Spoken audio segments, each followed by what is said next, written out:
जय गुरु स्टूडेंट, मैं doctor Amrita Datta, assistant professor, department of history, Yogoda Satsang Mahavidyalaya, Ranchi. आज के इस वीडियो में आप स्वदेशी आंदोलन के बारे में जानेंगे। यह स्वदेशी आंदोलन का भाग 1 है। इससे पहले का जो आपने वीडियो देखा था, जिसमें आपने ये देखा कि बंगाल विभाजन हुआ और जिसमें किस तरह से स्वदेशी आंदोलन अपनी महत्वपूर्ण भूमिका निभाई, परंतु इस वीडियो में आप उसकी पृष्ठभूमि नहीं बल्कि स्वदेशी आंदोलन क्या था, स्वदेशी आंदोलन की प्रकृति क्या थी और आर्थिक बहिष्कार और स्वदेशी स्वरूप क्या हुआ। तो चलिए हम लोग ये आज जानते हैं कि स्वदेशी आंदोलन का वास्तविक रूप क्या था, स्वदेशी आंदोलन है क्या। तो बंगाल के विभाजन का प्रस्ताव जब 1905 में सार्वजनिक रूप से जाना जाने लगा, तो उसके बाद बंगाल से तत्काल और सहज विरोध होने शुरू हुए। लॉर्ड कर्जन ने रानी विक्टोरिया को बंगाल का विभाजन करने के लिए कहा ताकि हिंदू और मुसलमानों के बीच एक पच्चर पड़ गया जाए, यानी कि हिंदू और मुसलमानों के बीच एक असंतोष का भावना उत्पन्न हो।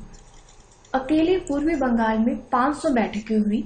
विभाजन की एक विस्तृत आलोचना के साथ पैम्फलेट की 50,000 प्रतियां वितरित की गई। इस चरण को विरोध के माध्यम, तकनीकों जैसे कि याचिकाएं, सार्वजनिक बैठकें, प्रेस अभियान आदि द्वारा चिन्हित किया गया, ताकि भारत के साथ साथ ब्रिटेन में भी जनमत को बदल दिया जाए।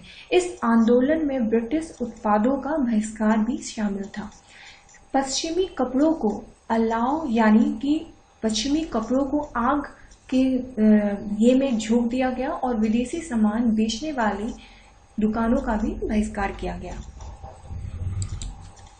अंग्रेजों को यह बताने के लिए कि बंगाल के विभाजन पर भारतीय कितने नाखुश थे, विभाजन विरोधी आंदोलन के नेताओं ने केवल भारतीय वस्तुओं का उपयोग करने और ब्रिटिश वस्तुओं का बहिष्कार करने का फैसला किया। लोग चौराहों पर इकट्ठा हो गए और उनके पास मौजूद आयातित कपड़े जला दिए। लोगों ने विदेशी सामान बेचने वाली दुकानों को चुना और आयातित चीनी का बहिष्कार किया गया। लोगों ने केवल भारत में बनी चीजों का उपयोग करने का संकल्प किया और इसे स्वदेशी आंदोलन कहा गया। स्वदेशी आंदोलन में विभाजन विरोधी आंदोलन था, जिसने बंगाल विभाजन के ब्रिटिश फैसले का विरोध करना शुरू कर दिया था। इस तथ्य पर कोई सवाल नहीं था कि 70 मिलियन की आबादी वाला बंगाल वास्तव में प्रशासनिक रूप से अनिर्दिष्ट हो गया था। समान रूप से इस तथ्य से कोई बच नहीं सकता था कि बंगाल के विभाजन का असली मकसद राजनीतिक था, क्योंकि भारतीय राष्ट्रवादी ताकत हासिल कर रहे थे। भारतीय राष्ट्रवाद के तंत्रिका केंद्र के रूप में जो कुछ माना गया था, उसके विभाजन को कमजोर करने की उम्मीद की गई थी। हालांकि 1905 में प्रभावित हुआ विभाजन प्रस्ताव 1903 के शुरुआत में सार्वजनिक क्षेत्र में आ गए थे, इसलिए 1903 के बाद से स्वदेशी आंदोलन के शुभारंभ के लिए जमीन तैयार की गई थी। आधिकारिक नोट में भारत सरकार के गृह सचिव रिसली ने कहा, बंगाल एकजुट शक्ति है, बंगाल विभाजित राष्ट्रीय आंदोलन को कई अलग अलग तरीकों से खींचेगा। राज्य के विभाजन का उद्देश्य बंगाली प्रभाव को रोकने के लिए न केवल बंगालियों को 2 प्रशासनों के तहत रखना था, बल्कि उन्हें बंगाल में अल्पमत में लाना था। नए प्रस्ताव में बंगाल में 17 मिलियन बंगाली और 37 मिलियन उड़िया और हिंदी भाषी लोगों के लिए उचित व्यवस्था की गई थी। इसके अलावा विभाजन का मतलब दूसरे प्रकार के विभाजन को बढ़ावा देना था। इस बार धर्म पर आधारित, यानी मुसलमानों और हिंदुओं के बीच का था। भारतीय राष्ट्रवादियों ने विभाजन के पीछे के डिजाइन को देखा और सर्वसम्मति से इसकी निंदा की। विभाजन और स्वदेशी आंदोलन की शुरुआत भी हो चुकी थी। अब हम ये जानें कि स्वदेशी आंदोलन की प्रकृति क्या थी। तो बंगालियों ने बहिष्कार आंदोलन को अंतिम उपाय के रूप में अपनाया, क्योंकि उन्होंने संवैधानिक आंदोलन के सशस्त्रागार को समाप्त कर दिया था, अर्थात मुखर विरोध, अपील याचिका और सम्मेलनों में अंग्रेजों को एक मत राष्ट्रीय मांग को स्वीकार करने के लिए मजबूर किया गया था। बॉयकॉट या बाइकॉट की मूल अवधारणा मुख्य रूप से एक आर्थिक थी। देखने में इसके दो विशिष्ट लेकर संबंध उद्देश्य थे। पहला यह था कि ब्रिटिश जनता पर उन आर्थिक नुकसानों का दबाव डाला जाए जो ब्रिटिश सामानों के बहिष्कार के कारण होते हैं, विशेष रूप से मैनचेस्टर कपास के सामान के लिए, जिसके लिए बंगाल भारत में सबसे अमीर बाजार था। दूसरे, यह एक स्वदेशी उद्योग के पुनरुद्धार के लिए आवश्यक माना जाता था, जो अपने शिशु अवस्था में होने के कारण कभी भी विदेशी देशों के साथ मुक्त प्रतिस्पर्धा का सामना नहीं कर सकता था, जो एक उच्च विकसित उद्योग था।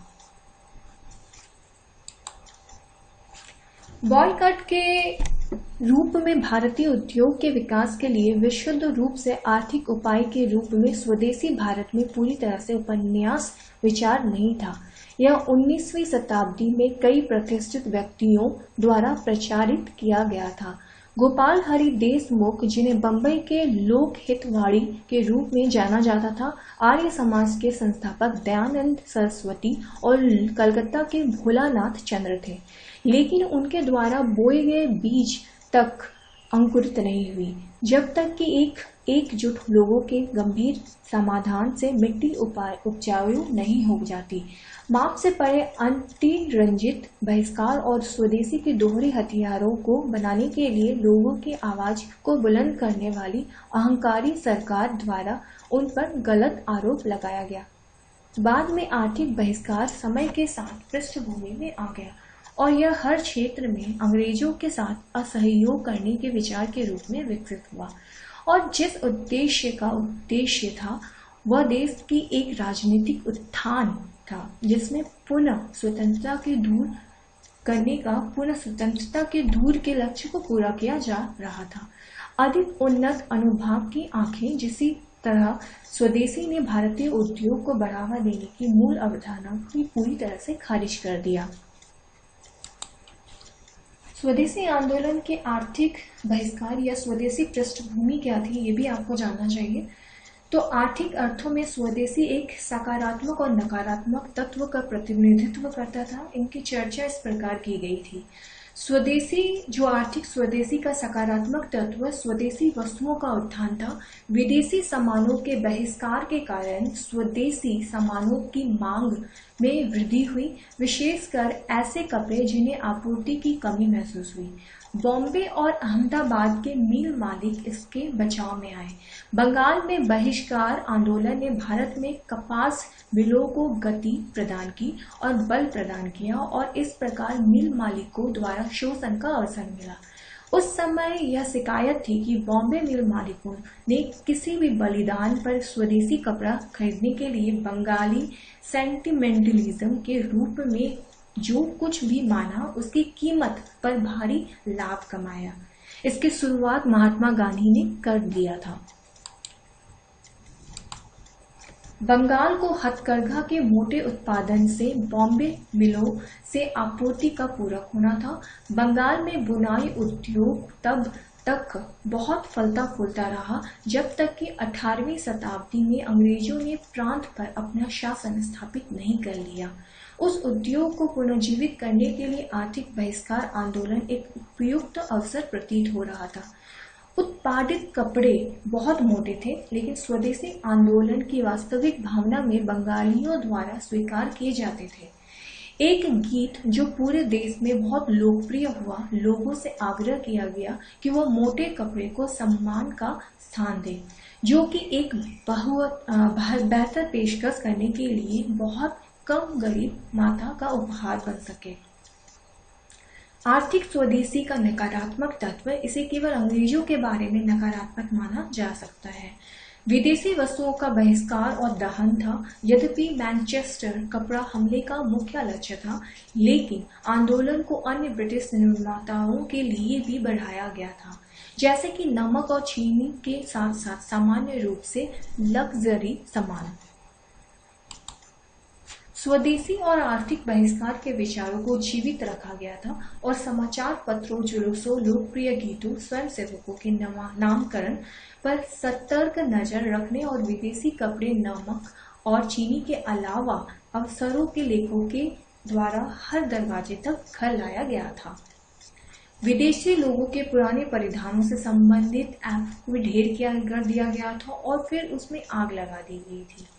प्रज्वलित लपटों को प्रतिष्ठित जन नेताओं के सम्मान की एक विशेष विधा के रूप में देखा गया था और उन्हें बधाई देने वाले बंधुओं को स्वदेशी के लिए उत्साह बढ़ाने के साधन के रूप में महान मूल्य के रूप में माना गया था। विदेशी चीनी का उपयोग करने वाले किसी भी व्यक्ति पर जुर्माना लगाया गया, विदेशी सिगरेट खरीदे गए और सड़कों पर जलाए गए। ब्राह्मणों ने उन घरों में किसी भी धार्मिक समारोह में मदद करने से इनकार कर दिया जहां यूरोपीय नमक और चीनी का उपयोग किया गया था और मारवाड़ी को विदेशी लेख आयात करने की चेतावनी दी गई। साथ ही साथ विदेशी सामान बेचने या खरीदने वाले व्यक्ति का सामाजिक बहिष्कार किया जाएगा। हालांकि इन सभी अलगाववाद लोगों की अर्थव्यवस्था को प्रभावित किया गया और साथ में उच्च मूल्य पर खरीदे गए मैनचेस्टर निर्मित सामान को जलाने के लिए लोगों को प्रभावित किया गया। हालांकि राष्ट्रीय उत्साह से बहुत लोग विदेशी सामानों को जलाते रहे और उसमें अपने सोच को विदेशी कपड़ों से हटाते रहे।